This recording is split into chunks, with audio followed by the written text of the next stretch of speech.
Tere kõigile, jälle Müstiik Merliia siinpool.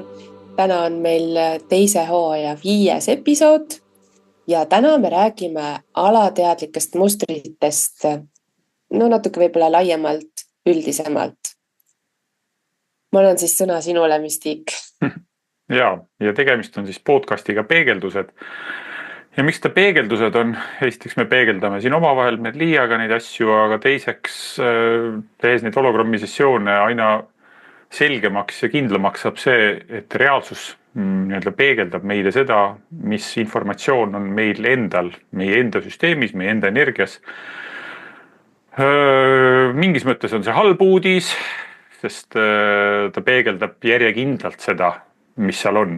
Et siis kui on midagi halvasti või millega me rahul ei ole või mille all me kannatame nii-öelda oma igapäevaelus, siis justkui prognoos võiks olla, et see aja jooksul nagu halveneb või võimendub, aga hea uudis on ka see, et kui õnnestub seal energias muudatus teha, kas siis hologrammi meetodi abil või inimene ise taipab midagi või ühesõnaga teeb mingi sisemise otsuse midagi muuta, siis seda on võimalik muuta ja siis hakkab justkui uus reaalsus inimese jaoks, uus elu võib nii nimetada, et kui muutub see energeetiline või see sagedus, siis hakkavad uued inimesed, uued tegevused, uued suhted, võib-olla uued ärid, mis iganes, uued ideed, uued informatsioonid, mis haakuvad selle uue sagedusega.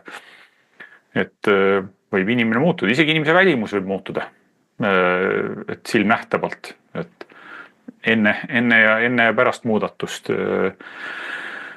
Ja täna me räägime siis alateadlikest mustritest, mis need alateadlikud mustrid on siis, et meil on alateadvus. Ja alateadvus on siis midagi sellist, mida me ei tea või ei teadvusta, aga mis sellest hoolimata on ülimalt inforikas, seal liigub palju infot, seal seostatakse palju infot, sinna salvestatakse palju infot, ühesõnaga ta on nagu mingi selline kvantarvuti, mis töötab kuskil siin meie sees või meie ümber ja toimetab. Ja justkui teinekord teeb nagu oma tahtsi mingeid asju, nagu selline tehisintellekt toimetab kuskil nähtamatult, mida me justkui oma teadvuse monitoril ei näe, aga ometi toimuvad mingid suured protsessid ja asjad. Ja ühesõnaga sellest on tegelikult ju lihtne aru saada, et näiteks ma ei mõtle selle peale, et mu magu peaks seedima, kui ma olen söönud. Ta lihtsalt seal käivad oma protsessid, toit tuleb, vastavad ensüümid ja asjad liiguvad ja hormoonid ja käib tihe infoliiklus aju ja siseelundite vahel ja siseelundite oma vahel käib pidev selline sotsiaalne suhtlus ja sotsiaalne võrgustik erinevate hormoonidega ja signaalidega ja närvisignaalidega. Aga mis meid huvitab, on see, et mida me muuta saame. Ja üldse, miks peaks üldse midagi muutma? Ja meid huvitab just see vaatenurk, et alateadvus, ma varem ei teadvustanud seda üldse, kirjutab meile ette päris palju, kuidas me kuskil olukorras tunneme, mõtleme, tegutseme. Ja sellest sõltub ka meie, kuidas öelda, elujärg või elutulemus. Ma ei tea, kas või otseselt võtame raha näiteks, et alateadvus ju justkui kirjutab mulle ette, milliseid elukutseid ma valin, sealt ka lähtuvalt, milline mu palk on, kas ma saan elukutseid vahetada üldse, kas ma julgen vahetada, kas ma julgen oma tegevusvaldkonda vahetada, kus võib-olla on suuremad palgad või nii edasi. Ühesõnaga need mudelid, hirmud, kahtlused, kõhklused mõjutavad meid rohkem, kui me teadvustame. Meie tervist, meie raha, meie suhteid, 100 asja. Kas sa võid korra võib-olla siis natuke selgitada seda, mis see tähendab, et alateadvus kirjutab meile asju ette? Ma lihtsalt sellepärast ma kommenteerin. ma just lugesin uuesti Joseph Murphy raamatut Teie alateaduse jõud ja ta kirjutab seal sellest, et kuidas alateadus täidab justkui nagu meie neid korraldusi nagu sõdur, et ta absoluutselt ei küsi, kas sa ikka päriselt tahad seda, kas on nüüd see, mis on sul päris soov ja siis üleüldse ju inimestel tekib, et mis on mu päris soov, mis see päris soov on, kas on mingi ego soov, kas on hingesoov, aga mis see siis tähendab, et alateadusest tulevad nagu tuleb mingi info, millest ma nagu siis ei tea, eks ju, alateadus on see, mida ma ei tea. Et kas sa oskad selgitada nagu seda täpsemalt? Just see võrdlus, mis sa tõid või mis sa raamatus oli, et see on nagu sõdur, kes käidab käsku, on päris hea nagu näide. Et jah, ta justkui kuulab meie taotlust, et näiteks, ma ei tea, taotlus, ma tahan trepist üles minna. Nii.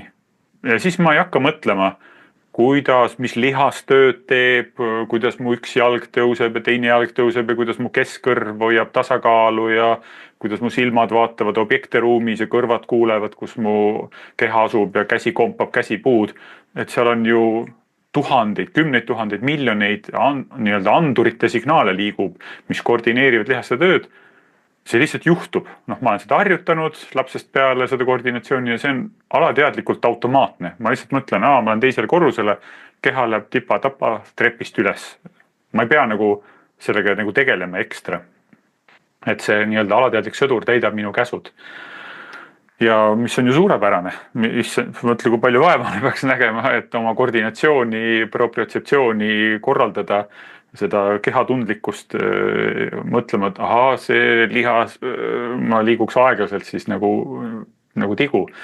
Kui ma peaks kõike seda nagu teadlikult juhtima, et see käib alateadlikult, ma annan lihtsalt taotluse, mine sinna keha ja keha lähebki või autojuhtimine. Et ma enam ei mõtle, et kas ma vajutan seal pidurit gaasi käiku, kui sa oled juba aastaid seda teinud, see on automaatne. Sa lihtsalt mõtled, et ma tahan sinna sõita ja just kui keha juba ise teeb seda kõiki neid liigutusi. Ja kõik, kui see meie teenistuses, see on super. Aga mis seal juhtub teatud puhkudel nende salvestustega, mis meile kannatusi põhjustavad, on see, kui see sõdur ei kuula sõna või teeb midagi muud, mida me tahame. Näiteks, ma ei tea, ma tahan firma asutada, aga näe, sõdur ei hakka asutama firmat, et teeb midagi muud, venitab, lükkab edasi, poole aasta pärast küsin uuesti sõduri käest, kuidas firma loomine läheb, ikka sama kaugel kui enne.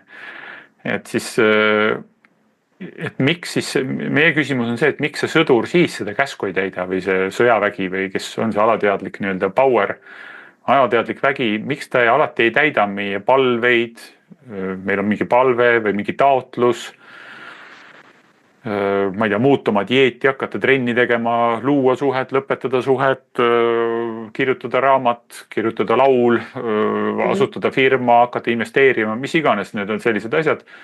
Miks see sõdur siis käsku ei täida? Miks ta edasi lükkab teostamist?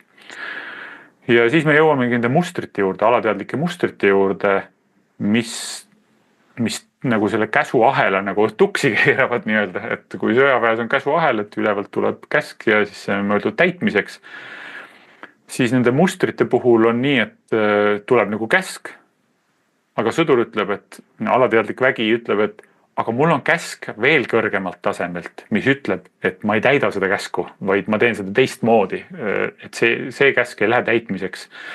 Ja kuna see toimub meil nii-öelda, need käsuread on nagu alateadvuses kuskil peidus, siis me olemegi, satume võib-olla sellisesse nagu masendusse, et ma ju tahan seda teha, ma ei tea, muutuma dieeti või hakata trenni, miks see siis ei lähe töösse või miks mu suhted tuksi lähevad nagu iga kord nagu samamoodi ja siis ma ju ei taotle seda ja see ongi see informatsioon, mis on siis just meil alateadvuses peidus, mida tegelikult see, kuidas öelda, alateadlik sõdur täidab eeskujulikult käsku, aga käsud tulevad kuskilt mujalt kui meie teadlikust taotlusest.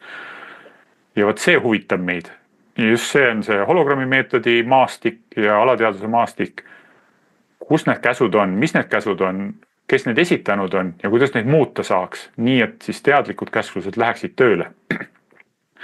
Sest muidu on nii, et ma tahan midagi tavalist teha, ma ei tea, minna ilusa naisterahva juurde, tutvustada ennast ja siis hoopis alateadvusest kehtestatakse sõjaolukord, võetakse juhtimine üle ja ma ei lähe kuhugi. Ma nagu kangestun ühe koha peale, on ju. Noh, et miks siis või ei saa ennast väljendada, hääleaparaat tõmmatakse kinni. Et taotlus oli midagi muud, teadlik taotlus oli üks, aga alateadvus kirjutas teistsuguse reaktsiooni ette, mis ei lasknud teadlikul taotlusel töösse minna. Ja seda... See on ka ilmselt see põhjus, miks mingid afirmatsioonid mõnikord ei lähe töösse. Et ükskõik kui palju sa seda nagu korrutad. Jah, et afirmatsioonid või siis lähed aeglaselt tööle või palved, et inimesed ei usu, et palvetamine töötab või afirmeerimine või ka mingid muud meetodid ju kasutavad teksti. Konstellatsioonimeetod, access consciousness, paljudes meetodis kasutatakse sellist nagu afirmeerimist või sisendamist. Ja mille poolest võib-olla see hologrammi meetod siis nagu erineb ongi see, et kogu aeg kasutatakse jooksvalt tagasisidet. Kas see, mida ma praegu afirmeerisin või sisestasin enda süsteemi, just kui programmeerivalt andsin käskluse oma alateadlikele sõduritele, kas see käsk läheb läbi? Kas seal ees on mingid filtreid, et siis kui ma näiteks ütlen, ma ei tea, ma olen trenni või ma asutan firma ja kui seal on tegelikult mustrid ees, siis tegelikult minu alateadlik tagasiside närvisüsteem annab märku sellest, mida sessiooni ajal on tegelikult siis tunda ja tajuda ja siis me hakkame siis kaardistama, et mis seal takistab. Aga need seosed on super imelikud ja see on nagu meie loogiline meel. Me praegu õpetame kursusel ka seda meetodit, meil on kursus üle poole juba, tublid kursuslased on tublisti õppinud hologrammi meetodit. Ja mis ma vaatan on nagu raske aru saada või raske leppida, kui ajuvaba on alateadvus või kui ajuvabad on need seosed. Nad ei ole loogilised. Sellepärast on loogilisel meelel nagu, et oota, kas see tõesti, kas see saab mind segada või kas need seosed saavad mind segada. Kuidas seda iseloomustada? Võib-olla enamus on kuulnud võib-olla sellist nagu mõistet nagu Pavlovi refleks. Siis vene teadlane Pavlov tegi katseid ja tema nime järgi on siis refleks ka nagu nime saanud ja ta uuris siis neid tingitud ja tingimatuid reflekse, mis on ka põhimõtteliselt nagu alateadlikud seosed, alateadlikud mustrid. Ja siis mida ta siis kaardistas on see, et keskkonna nagu mõjude tulemusena võib alateadvus ära õppida mingi seose, mis ei ole nagu loomulik ja siduda ennast mingi loomuliku protsessi külge.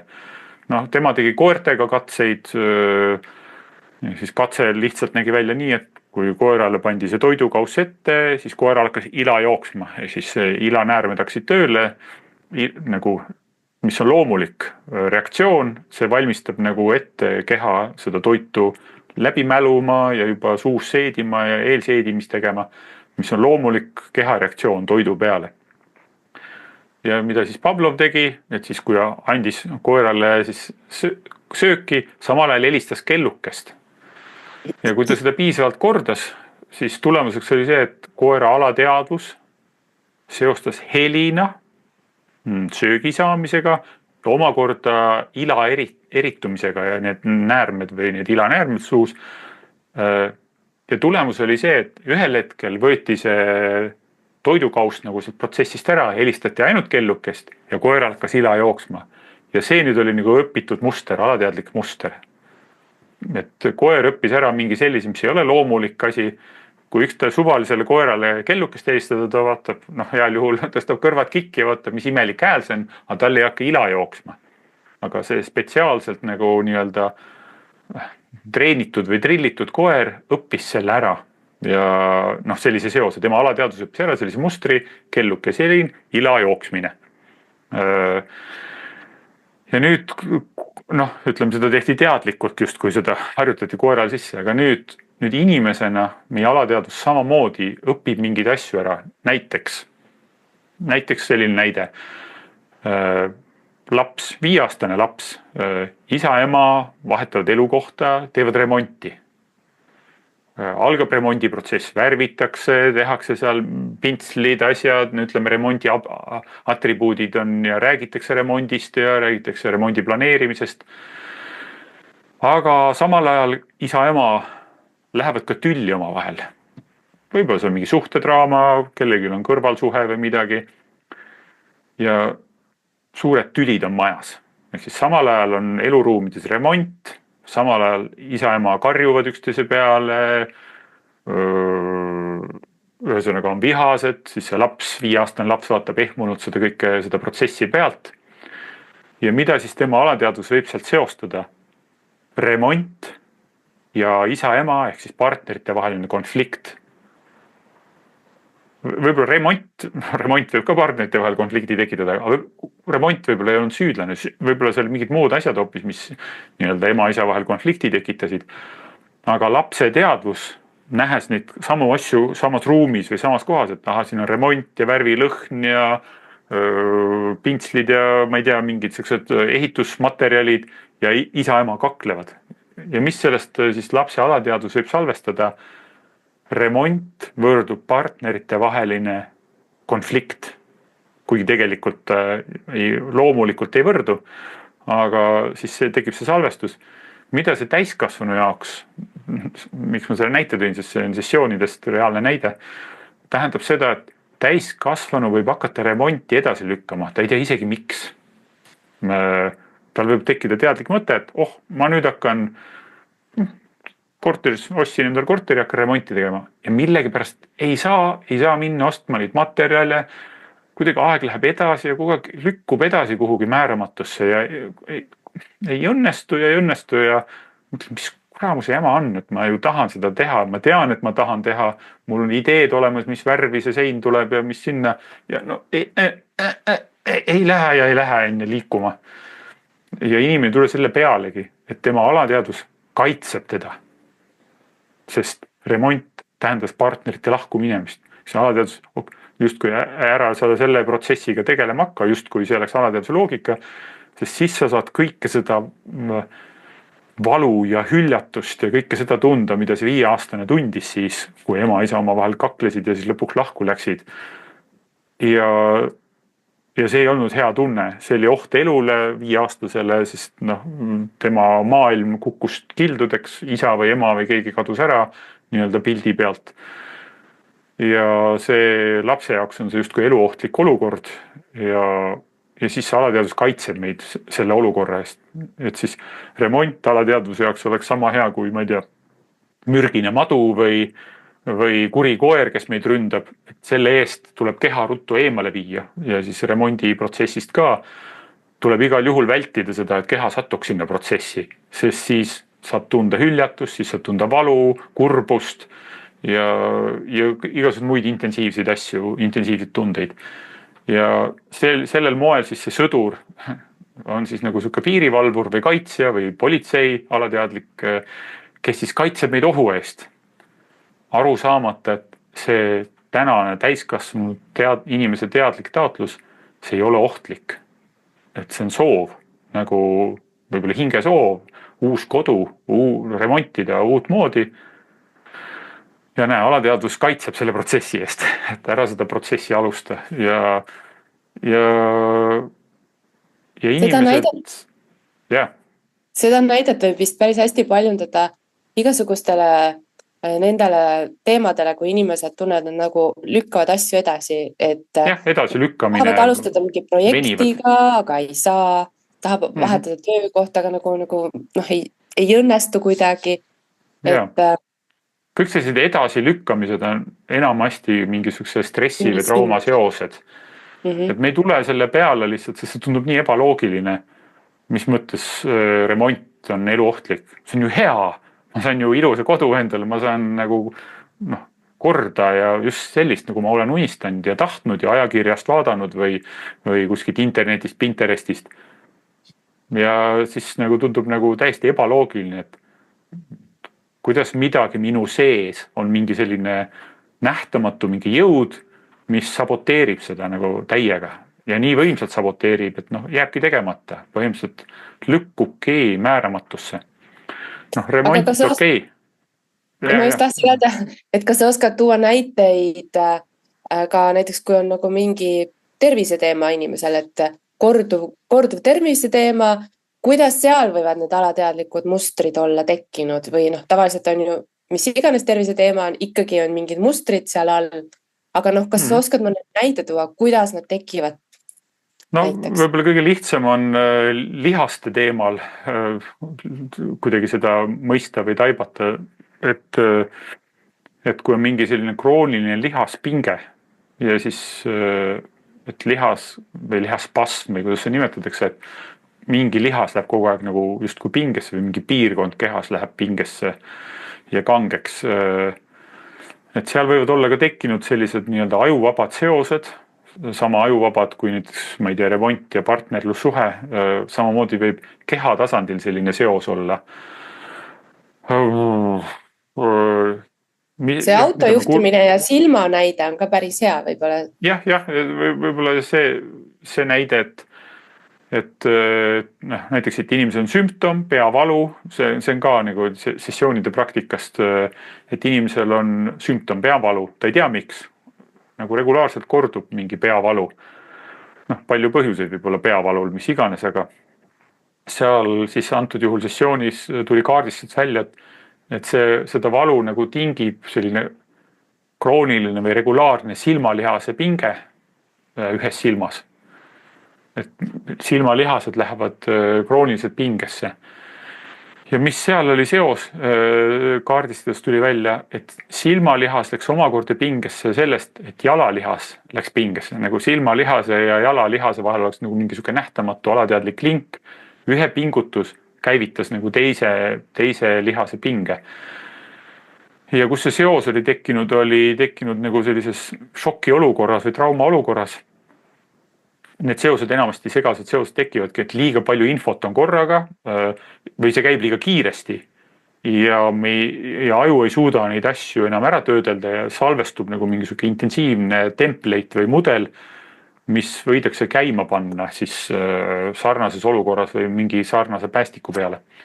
Ja siis seal oli siis see tekkinud nii, et sõidueksamil noor neiu vaatas nagu tahavaatte peeglisse ja oma arust hakkas tagurdama. Ja siis vaadates taha ja siis oli nii, et samal ajal ta hakkas siis gaasi andma, aga tegelikult auto läks hoopis edasi, tal ei olnud tagurpidi kõik sees. Eksamil on niikuinii stressi üleval. No, niikuinii juba stressilevel on kõrge, sa oled seal sooritamas midagi. Ja siis äkki auto ootamatult liigub täiesti teises suunas kiiresti, kuhu sa arvasid, et ta liigub. Ja siis ta silmanurgast vaatas nagu sõidu suunas ja samal ajal jalakott siis meelehitlikult pidurit või noh, et pidama saada. Ja siis selle šokis tekkis nagu silmalihase keeramine, nagu silma keeramine ja jalalihase nagu pinge omavahel tekitasid seos, et edaspidi siis jalalihase pingutamine käivitas silmalihases pinge, tekkis selline seos nende vahel. Aga see seos võib tekkida millega iganes, see võib tekkida, ma ei tea, mingi olukorraga näiteks, või mingi muu tegevusega, et ma olen puhkpilli õppinud, ma mäletan kunagi üks mingi Soome puhkpillimängija ütles, et iga kord, kui ta, ma ei tea, mängib mingit noote, siis tal tagumikuulihased lähevad nagu pingesse. No, et tegelikult puhkpillimängises on vaja diafragmat liigutada, võib-olla siin suudimi lihased liigutada ja nii edasi. Tagumikuulihased võiksid olla optimaalselt lõdvestunud. Tõenäoliselt ta oli harjutades, kuidagi pingutades endal sisse harjutanud selle, et teatud nootide mängimine pingutab tuharalihaseid ka, nagu tuharalihaseid ka, mida ei oleks selles protsessis vaja. Need võiksid olla lõdvestunud, aga läbi korduste ta oli õppinud sellise pinge soovimatul nagu lingi sinna sisse sellesse kohta. Ja ma arvan, et see jah, ja siis võibki olla nii, et läbi korduste või äkilise sellise šoki või trauma õpib keha ära mingi lingi soovimatu seose, alateadliku mustri, nagu me alguses ütlesime, et on alateadlikud sellised mudelid ja mustrid. Ja see aja jooksul need kipuvad süvenema. Et mida vanemaks inimene saab, see muster loob veel nagu seoseid, et ma olen erinevates olukordadest, erinevate inimestega, erinevates tegevustes selle mustriga ja see käivitub erinevates kohtades ja võib veel nagu justkui päästikuid juurde koguda, et Läheb keerulisemaks või? läheb nagu keerulisemaks või mitmekihilisemaks või ta nagu ajab oma haarmed, see mudel nagu erinevatesse tegevustesse ja loob veel siis seoseid juurde. Et siis inimesed tundub, et mida vanemaks me nagu saame ja justkui tajume, et keha läheb kas kangemaks või kuidagi niimoodi, et võib-olla jah, seal on ka mingi loomulik vananemise protsess, aga tundub, et päris suur osa sellest on lihtsalt meil koguneb neid mustreid ja neid seoseid nii palju, et enam ei kaob nagu see selge kontroll keha üle ära, et need sõdurid, alateadlikud sõdurid, kes peaks käsku täitma, siis ütled, et palun liiguta kätt, aga nendele jõuab mingi liiguta seda nagu mingi nagu telefonimäng, ühesõnaga hästi palju segaseid käsklusi tuleb ja siis inimene kaotab tasakaalu või ei valda oma keha, ühesõnaga enam nii, nagu ta seda noorena tegi. Et see on jah, mida ma varem mõtlesin nii, et näiteks kui mul mingi lihas on valus, ma ei tea, näiteks kaelalihased, klassika, et kaelalihased on pinges või kanged või valusad või siit õlalihased. Mina mõtlesin, et ahah, see on siin on see probleem, siin kaelalihases on probleem. Et ma ei mõelnud seda, ei osanud seda nii mõelda, et aju saadab käskluse sellele lihasele pingulduda. Ja kui ajus muutub käsklus, see võib koheselt lõdvestuda. Et ma kuidagi varem mõtlesin, mul on see lihas haige, et siin lihases on mingi viga. Aga lihas saaks kohe lõdvestuda. Kohe, kui tuleb nii-öelda peastaabist tuleb käsk, lõdvestuge, lihas kohe lõdvestub. Ja nüüd ongi see, et me ei pane tähele, et alateadlikult meie aju millegi pärast saadab siis käsklusi, näiteks kui see on mingi konkreetne lihase krooniline pinge, kogu aeg saadab käsklusi, mine pingesse, mine pingesse, mine pingesse, mine pingesse. Siis kui õnnestub see käsuahel ära muuta sessioonis, see ei pea minema pingesse, lõdvestu optimaalselt, siis võib see lihaspinge ära kaduda. Ja et kui inimene käib jah.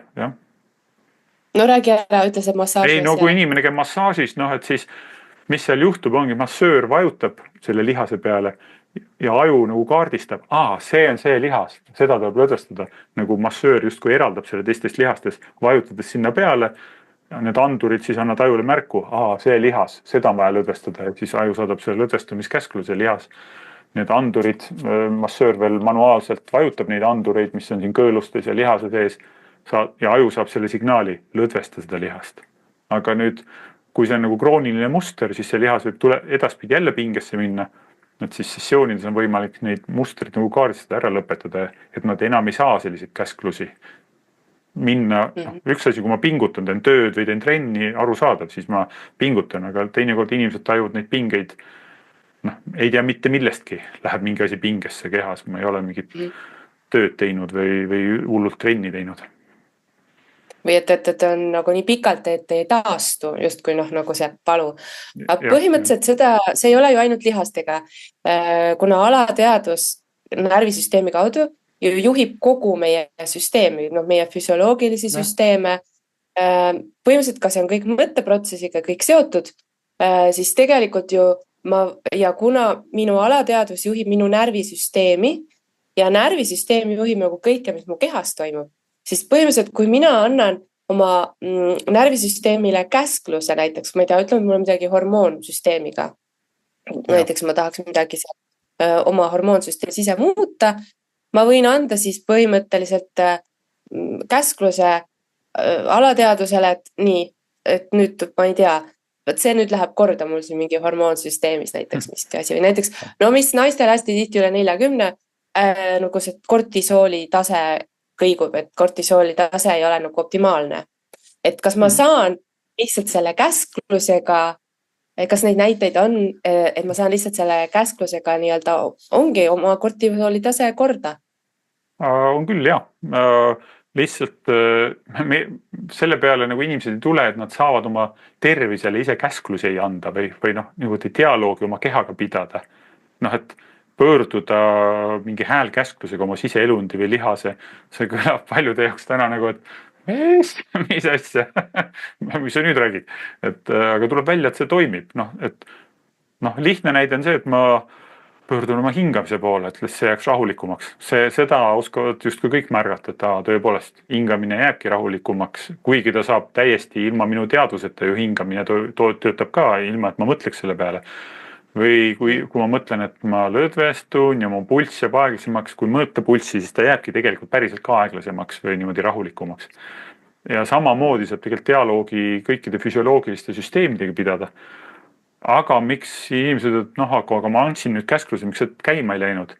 Ja siis tulevad need, et seal on alateadlikud need käsuahelad, seal on segadused. Võib-olla inimene usub alateadlikult, et seda käsku saab ainult arst anda või isa või ema saab seda käsku ainult anda, mis on lapsena selline salvestatud mudel või uskumusmuster. Ja kui inimene nagu teadvustab selle ära lõpetab, siis päris palju asju hakkavad nii-öelda justkui alluma käsule või see käsuliin läheb selgeks ja see alateadlik sõdur siis edastab selle, viib nii-öelda ellu selle taotluse ja kui see tundub sulle ikkagi nagu, et võimatu või et see ei tööta, siis see ei töötagi sinu jaoks. Ja seda küll jah, et seda, kes ei usu, et see töötab, see alateadlik sõdur täidab käsku. See alateadlik korjab selle juba. jah, et siis läheb see taotlus, et see ei usu, selge. Yes sir, ei usu ja lähebki töösse see, et ei usu. Et ma mõtlen just selles mõttes, et kui keegi tunneb, et tal on mingi asi ja praegu kuulab meid ja mõtleb, et ma proovin, aga tegelikult ta ei usu sellesse, et ikkagi võib-olla ta usub, et siiski ta peab mingit ravimit võtma või midagi, siis tõenäoliselt ongi nii, et sa pead võtma ravimit, sest sa usud seda. Aga samal ajal on üks selline näide. Me ei jutlusta ravimite vastu midagi, et ma igaks juhuks mainin selle. Me oleme neutraalsed põhimõtteliselt, kõiges suhtes oleme neutraalsed meie. Aga mul on ka selline aga põhimõtteliselt küll, jah. Me oleme neutraalsed. Et see ongi selline vahe keskmes olek põhimõtteliselt. Aga mul on ka selline kogemus, kus oli vaja just nimelt inimesel, et tal oli nagu päris suur terviseprobleem ja samal ajal oli tal tõrge endal meditsiini suhtes. Ja samal ajal ta sõltus täielikult sellest abist, et esialgu me püüdsime nii-öelda natuke optimeerida neid käsuliine, et ta suudab ennast ise tervendada. Aga tegelikult nõustku nagu natuke aitas ka, aga ikkagi tuli tagasi. Ja lõpuks me hoopis tegime sellise, et ma võtan vastu arsti abi, sellise fookuse või sellise taotluse. Ja see oli tema jaoks nii suur, siis ta alles tegelikult sai aru, et tal on endal arsti abi suhtes mingisugune tõrge. Et see ei saanudki ka tööle minna, mis meditsiinist tuli. Ja et vahel võib ka see olla, et tasub ka see ära puhastada, et ma võin meditsiini usaldada. Et taotlusi võib teha igat pidi, mis sulle töötab sulle. No põhimõtteliselt jah, et need alateadlikud mustrid, nad justkui kirjutavad meile mingid valikud ette, nii et me saa arugi, et nad kirjutavad ette. Ükstapuha, mis see valik on. Siis sessiooni eesmärk on see, et neid valikuid puhastada. Mitte ette öelda inimesele, et sa pead seda valima või sa pead kindlasti seda valima, vaid puhastada valikuid ja siis kui hing tunneb, et ta tahab midagi valida nendest valikutest, mis laual on. Muidu on nagu selline üks valik ainult, alateadus kirjutab ette nagu teatud käitumise, teatud mõtlemise, teatud, ma ei tea, elukutse valiku või mis iganes. Aga siis see nagu justkui see palett muutub palju värvilisemaks, palju avaramaks. Kui ma tahan, ühesõnaga elu muutub kuidagi kergemaks ja mängulisemaks ja võib-olla loomingulisemaks, et enam ei tundu nii, et jälle ma kordan seda sama ja jälle ma olen samas rattas ja mingi rutiin on ja ma kuidagi ei saa siit välja ja miks ma siit välja ei saa ja ühesõnaga tekivad sellised elust tüdinemise või nagu sukse rutiini või üksluisuse mingid seisundid. et siis avanevad need valikud, inimene saab rohkem improviseerida, rohkem teha mingeid selliseid südame järgi valikuid. Just. Aga me oleme täna jälle piisavalt rääkinud, et alateadlikud mustrid, meie truud kaitsjad, aga kui käsuahel on natuke nässu läinud või segadusse läinud, võivad ka päris suurelt saboteerida. Ja kui sa tunned, et sa saboteerid, siis tea, et seda on võimalik muuta. On see siis sinu tervis või suhted või looming, mis iganes muu. Et inimesed on teinud suuri muudatusi ja teevad edaspidi ja ka sulle on võimalik. Kõik on enda teha. Ja. Nii et kohtume jälle peegelduste saates. Kohtumiseni.